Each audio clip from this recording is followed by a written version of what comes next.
আসসালামু আলাইকুম। আপনি কি কম্পিউটারে এক্সপার্ট হতে চান? আপনি কি দ্রুত কাজ কমপ্লিট করে আপনার বসের প্রিয় হতে চান? তাহলে শর্টকাট শিখুন। এই ভিডিওতে এমএস ওয়ার্ডে ব্যবহৃত A to Z শর্টকাট নিয়ে আলোচনা করা হয়েছে এবং পরবর্তী ভিডিওতে অন্যান্য শর্টকাট নিয়ে আলোচনা করা হবে। তবে শুরু করার আগে আমাদের চ্যানেলে নতুন হয়ে থাকলে সাবস্ক্রাইব করে পাশে থাকা বেল আইকনটি প্রেস করে রাখুন। আর যারা ইতিমধ্যে সাবস্ক্রাইব করেছেন তাদের অসংখ্য ধন্যবাদ। Welcome. Welcome to White State, an easy way to success. প্রথমে মাইক্রোসফট ওয়ার্ড ওপেন করি।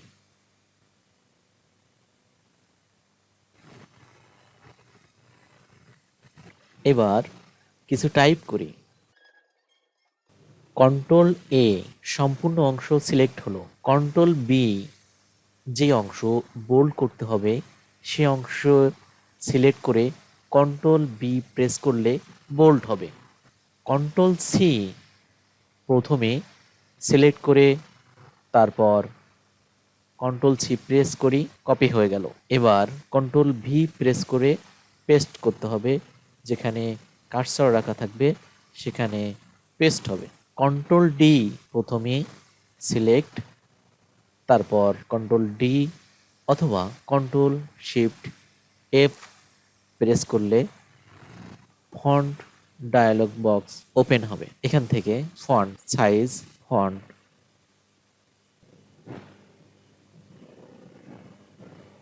কালার, আন্ডারলাইন কালার ইত্যাদি সিলেক্ট করে ওকে প্রেস করলে ফন্টে সেই স্টাইলগুলো অ্যাপ্লাই হবে। কন্ট্রোল ই সেন্টার অ্যালাইনমেন্ট, লাইনগুলো মাঝ বরাবর আনতে কন্ট্রোল ই এক্ষেত্রে সিলেক্ট না করলেও হবে। লাইনের যে কোনো স্থানে কার্সর রেখে কন্ট্রোল ই শর্টকাট প্রেস করলে লাইনগুলো মাঝ বরাবর সমান হবে, অর্থাৎ দুই পাশে সমান ফাঁকা জায়গা থাকবে। এর পাশাপাশি আমরা আরও দুইটা শর্টকাট দেখব। কন্ট্রোল এল বাম পাশের লাইনগুলো সমান হলো এবং কন্ট্রোল আর ডান পাশের লাইনগুলো সমান হলো। আরও একটি অপশন আছে কন্ট্রোল জে, এক্ষেত্রে উভয় পাশে একই সমান হয়ে থাকে। ডকুমেন্টের মধ্যে কোনো কিছু খুঁজতে হলে কন্ট্রোল এফ প্রেস করতে হবে, তাহলে সার্চ অপশান আসবে বা নেভিগেশন অপশান আসবে। এখান থেকে যদি আমি গেট লিখি, জিইটি গেট, তাহলে ডকুমেন্টসের যেখানে গেট আছে সেখানে দেখাবে। কন্ট্রোল এফ প্রেস করলে 2007 বা তার পূর্ববর্তী ভার্সনে ফাইন্ড অ্যান্ড রিপ্লেস এই ডায়লগ বক্সটি আসতে পারে। সেক্ষেত্রে এখানে যেটা খুঁজতে চাই সেটা টাইপ করতে হবে। আমি সাম টাইপ করলাম, এরপর এন্টার প্রেস অথবা ফাইন্ড নেক্সট ক্লিক, এই যে সাম খুঁজে বের করছে। নির্দিষ্ট কোনো পেজ, সেকশন বা লাইনে যেতে কন্ট্রোল জি প্রেস করতে হয়। Control G go to find and replace dialog বক্সটি ওপেন হলো, যেখানে গো টু অপশনটা রয়েছে। পেজ সিলেক্ট থাকা অবস্থায় এখানে পেজ নাম্বার দিয়ে যদি গো টু প্রেস করা হয় অথবা এন্টার প্রেস করা হয় তাহলে সেই পেজ নাম্বারে নিয়ে যাবে। যদি আমরা লাইন নাম্বার দিই এবং এখানে একটা লাইন নাম্বার দিয়ে 10 দিয়ে গো টু বা এন্টার প্রেস করলে 10 নম্বর লাইনে নিয়ে যাবে।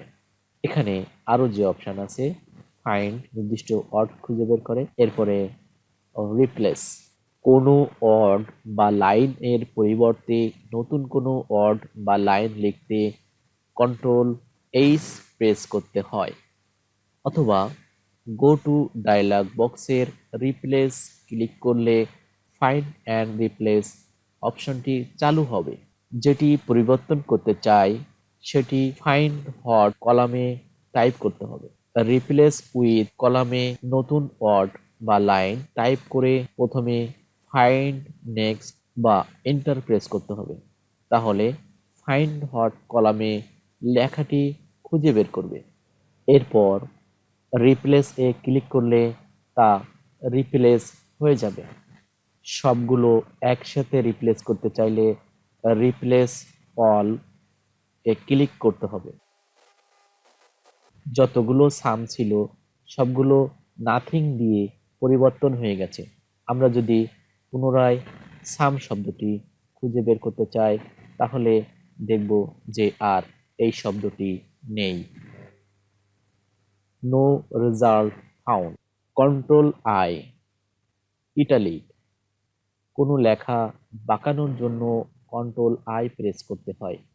এক্ষেত্রে যে অংশটুকু বাঁকাতে চাই সে অংশটুকু সিলেক্ট করে কন্ট্রোল আই প্রেস করলে ইটালিক বা বাঁকা হয়ে যাবে। Control J justification alignment. আগেই বলেছি লাইনগুলোর ডান বাম উভয় দিক সমান করতে কন্ট্রোল জে প্রেস করতে হয়। কন্ট্রোল জে, ডান দিক সমান হয়ে গেছে, বাম দিকে পূর্ব থেকেই সমান ছিল। Control K insert a hyperlink. Website বা কোনো ফাইলের লিঙ্ক দিতে চাইলে সেই অর্ডটি সিলেক্ট করে কন্ট্রোল কে প্রেস করতে হয়। তাহলে ইনসার্ট হাইপারলিঙ্ক ডায়ালগ বক্স আসবে। অ্যাড্রেস কলামে লিঙ্ক টাইপ বা কপি পেস্ট করা যেতে পারে। www.facebook.com। এরপর ওকে প্রেস করলাম। এখানটাতে লিঙ্ক হয়ে গেল। এখানে কার্সর নিয়ে আসলে দেখা যাচ্ছে www.facebook.com। এরপর কন্ট্রোল প্রেস করে এরকম হাতের মতো চিহ্ন আসার পরে যদি আমরা এখানে ক্লিক করি তাহলে ব্রাউজার ওপেন হবে এবং ফেসবুক ওপেন হবে। আমরা চাইলে কোনো ফাইলের লিঙ্ক দিতে পারি। সেক্ষেত্রে সিলেক্ট করে কন্ট্রোল কে প্রেস করার পরে এখান থেকে যে ফাইলটি সিলেক্ট করা হবে সেই ফাইলটি ওপেন হবে। ডেস্কটপে রাখা যদি আমি লরেম ইপসাম ফাইলটি সিলেক্ট করি এরপর ওকে প্রেস করি, সেক্ষেত্রে আমি কন্ট্রোল প্রেস করে লেখাটির উপরে ক্লিক করলে ওই ফাইলটি ওপেন হয়ে গেল। কন্ট্রোল এল লেফট অ্যালাইনমেন্ট। আগেই বলা হয়েছে লাইনগুলো বাম দিকে সমান করতে কন্ট্রোল এল প্রেস করতে হয়। কন্ট্রোল এল প্রেস করলে শুধুমাত্র বাম দিকটা সমান থাকবে, ডান দিকে সমান থাকবে না। Control M indent the paragraph. কোনো প্যারাগ্রাফকে ইনডেন্ট করতে হলে বা ডান দিকে নিতে হলে কন্ট্রোল এম প্রেস করতে হয়। আবারও একবার কন্ট্রোল এম প্রেস করি। আমরা দেখলাম কন্ট্রোল এম প্রেস করলে প্যারাগ্রাফটি ডান দিকে সরে গেছে। এবার বাম দিকে বা পূর্বের অবস্থানে ফিরিয়ে নেওয়ার জন্য কন্ট্রোল শিফট এম প্রেস করতে হবে। আবারও কন্ট্রোল শিফট এম। তাহলে প্যারাগ্রাফের ইনডেন্টটি রিমুভ হলো অথবা বাম দিকে সরানো সম্ভব হলো। Control N new document. নতুন ডকুমেন্ট খোলার জন্য কন্ট্রোল এন প্রেস করতে হয়। এই যে নতুন একটি ডকুমেন্ট ওপেন হয়েছে যেখানে আমরা দেখতে পাচ্ছি কন্ট্রোল ও ওপেন এ ডকুমেন্ট। কোনো ডকুমেন্ট ওপেন করতে কন্ট্রোল ও প্রেস করতে হয়। এরপর রিসেন্ট ডকুমেন্ট থেকে বা ব্রাউজার থেকে যে ডকুমেন্টটি ওপেন করতে চাই সে ডকুমেন্ট ক্লিক করে ওপেনে ক্লিক করলে অথবা এন্টার প্রেস করলে ডকুমেন্টটি ওপেন হবে। কন্ট্রোল পি প্রিন্ট করার জন্য ব্যবহার হয়ে থাকে। এরপর এখান থেকে কপি সংখ্যা, এখান থেকে প্রিন্টার, এখান থেকে কোন page, all page, current page অথবা পেজ নাম্বার, এরপর প্রিন্টারের বিভিন্ন অপশন ইত্যাদি সিলেক্ট করার পরে প্রিন্টে ক্লিক করলে প্রিন্ট হবে। Control Q remove formatting. Format remove করার জন্য কন্ট্রোল কিউ প্রেস করতে হয়। যেমন এই প্যারাগ্রাফে কার্সরটা রেখে কন্ট্রোল কিউ প্রেস করা হয় তাহলে এই যে ফরম্যাটগুলো ছিল অর্থাৎ এই প্যারাগ্রাফটাতে সেন্ট্রাল অ্যালাইনমেন্ট করা আছে এবং স্পেস দেয়া আছে, এই ফরম্যাট রিমুভ হয়ে পূর্বের অবস্থানে নিয়ে যাওয়ার জন্য কন্ট্রোল কিউ, কন্ট্রোল আর রাইট অ্যালাইনমেন্ট। আগেই বলা হয়েছে লাইনগুলোর ডান দিক সমান করার জন্য কন্ট্রোল আর প্রেস করলে ডান দিকে সমান হয়। Control S save. Document save বা সংরক্ষণ করার জন্য কন্ট্রোল এস প্রেস করতে হবে। প্রথমবার কন্ট্রোল এস প্রেস করলে সেভ অ্যাজ ডায়ালগস বক্স চলে আসবে। প্রথমে কোথায় সেভ করা হবে সেটা সিলেক্ট করে ফাইলের নাম দিয়ে সেভ এ প্রেস করলে সেভ হবে। পরবর্তীতে কন্ট্রোল এস প্রেস করলে আর সেভ অ্যাজ অপশন আসবে না, শুধুমাত্র সেভ হবে। এক্ষেত্রে সেভ অ্যাজ অপশন আনতে হলে F12 বাটন প্রেস করা যায়। সেক্ষেত্রে সেভ অ্যাজ উইন্ডোটি আসবে এবং ফাইলের নতুন নাম দিয়ে যেখানে ফাইলটি সেভ করতে চায় সেখানে সেভ করা যাবে। Control T create a hanging indent. কোনো প্যারাগ্রাফের প্রথম লাইন ইনডেন্ট করতে হলে বা ডান দিকে নিতে হলে কন্ট্রোল টি প্রেস করতে হয়। কন্ট্রোল শিফট টি প্রেস করলে এর বিপরীতভাবে বাম দিকে চলে আসবে।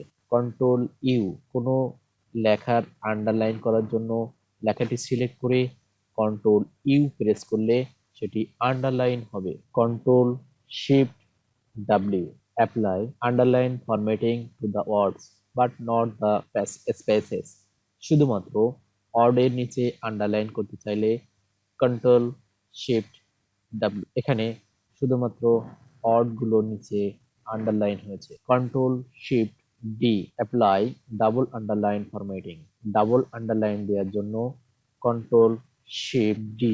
সিলেক্টকৃত অংশে ডাবল আন্ডারলাইন হয়েছে। Control V paste. এখানে কন্ট্রোল ভি প্রেস করার কারণে এই অংশটুকু পেস্ট হয়েছে। Control W close the document. চলমান ওয়ার্ড ফাইল বা উইন্ডো ক্লোজ করতে কন্ট্রোল ডাব্লিউ প্রেস করতে হয়। সেক্ষেত্রে সেভ করা না থাকলে সেভ করার জন্য ডায়লগ বক্স ওপেন হবে।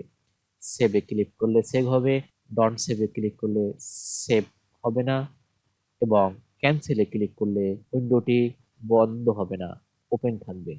আমরা সেভে ক্লিক করি, আমরা ডকুমেন্টটি ওপেন করতে পারি। এটি আমাদের এখানে সেভ করা ছিল ডেস্কটপে। Control x. কোনো কিছু কাট করার জন্য কন্ট্রোল এক্স ব্যবহৃত হয়। আমরা আগেও একবার বলেছি, আবারও বলছি। সিলেক্ট করে কন্ট্রোল এক্স কাট হয়ে গেল।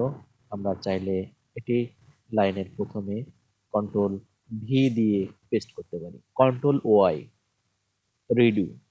কোনো কিছু ভুল করে ফেললে বা পূর্বের অবস্থানে ফিরে যেতে চাইলে কন্ট্রোল জেড এবং যদি প্রয়োজনের অধিক কন্ট্রোল জেড প্রেস করা হয়ে যায় তাহলে কন্ট্রোল ওয়াই প্রেস করে পূর্বের অবস্থানে ফিরে যেতে হয়। যেমন আমি যে অংশটুকু পেস্ট করলাম সেটি কন্ট্রোল জেড দিয়ে আগের অবস্থানে ফিরে আসলাম এবং যেখান থেকে কাট করে নিয়ে আসছিলাম আবারও কন্ট্রোল জেড দিয়ে সেই কাট করা অংশটুকু ফিরিয়ে নিয়ে আসলাম। যদি এমনটা হয় যে আমি কাট করা অবস্থায় রাখবো সেক্ষেত্রে কন্ট্রোল জেড বেশি প্রেস করা হয়ে যাওয়ায় কন্ট্রোল ওয়াই প্রেস করলে কন্ট্রোল জেডটি রিমুভ হবে, অর্থাৎ আন্ডুটা রিডু হবে। এ টু জেড এমএস ওয়ার্ড শর্টকাটের প্রথম পর্ব এখানে শেষ। দ্বিতীয় পর্ব দেখার আমন্ত্রণ জানিয়ে এখানে শেষ করছি। তবে শেষ করার আগে এখনো যারা আমাদের চ্যানেল সাবস্ক্রাইব করেননি তাদেরকে সাবস্ক্রাইব করার জন্য অনুরোধ করছি। Thank you for watching.